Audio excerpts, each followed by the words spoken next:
افسانه‌های جالب، قصه‌های رنگین، دلیری و چالاکی قهرمان‌های افسانه‌های خلق تاجیک در برنامه خواب شیرین برای بچه‌های عزیز و شیرین از رادیوی تاجیکستان.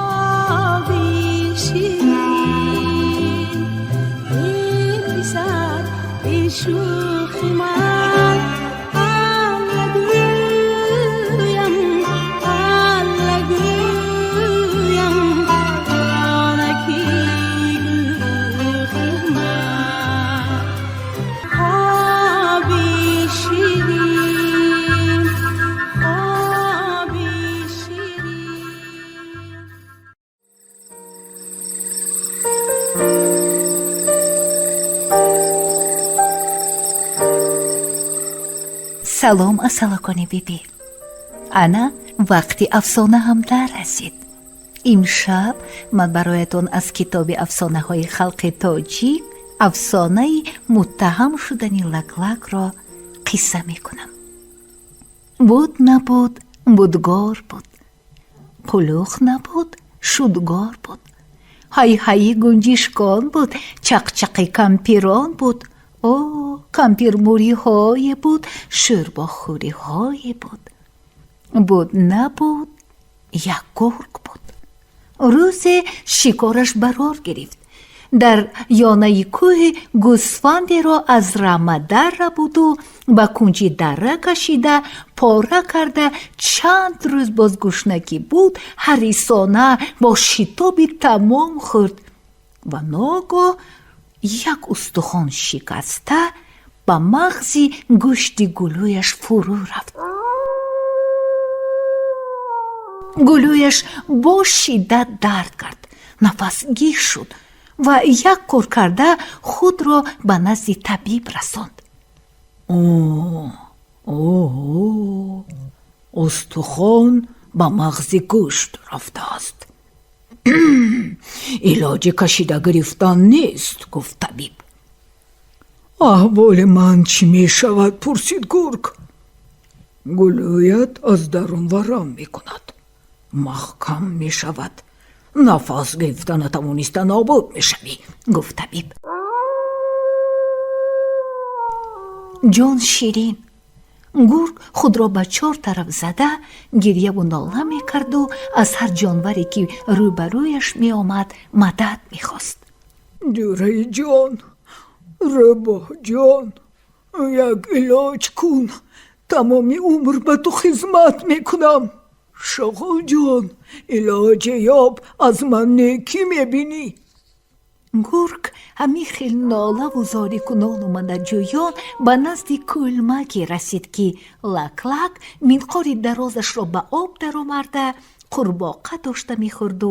гурги пасӯяш омада истодаро дида хавотир шуда болҳояшро бардошта ҳаракати паридан кард.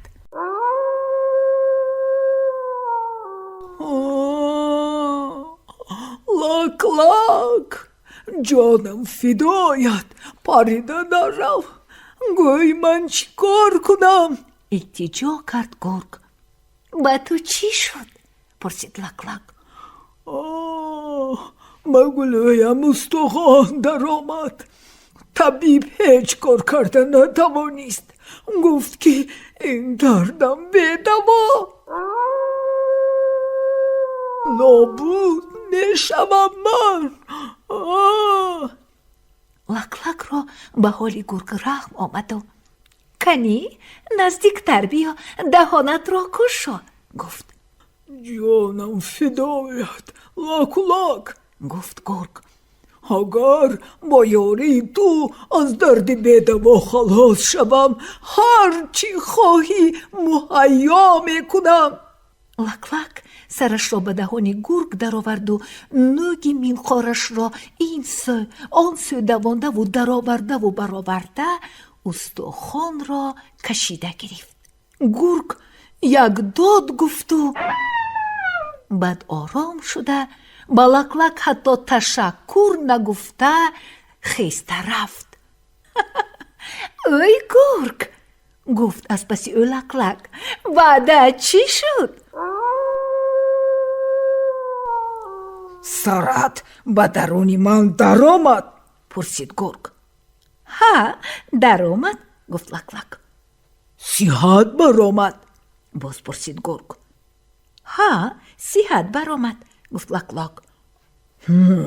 باز چی میخواهی؟ خطاب کرد گرگ.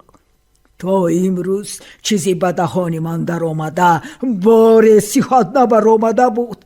تو به این باید شکر کنی. لک لک آتشین شده گفت.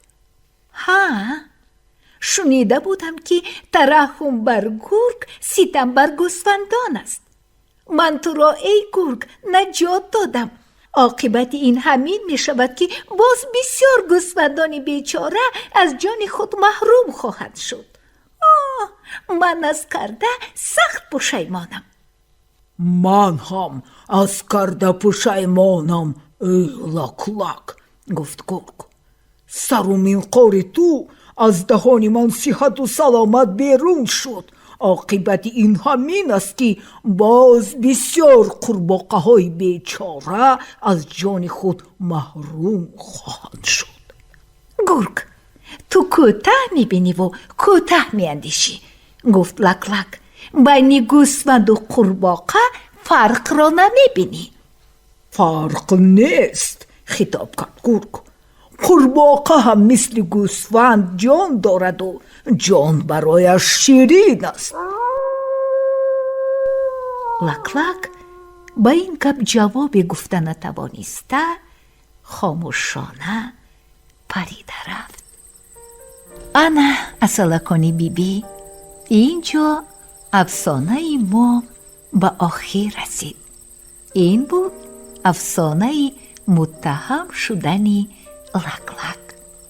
بر شما اصلکانی من خوابی شیرین گوارا خواهانم. با شما بودم بیبیتان براحت بانو.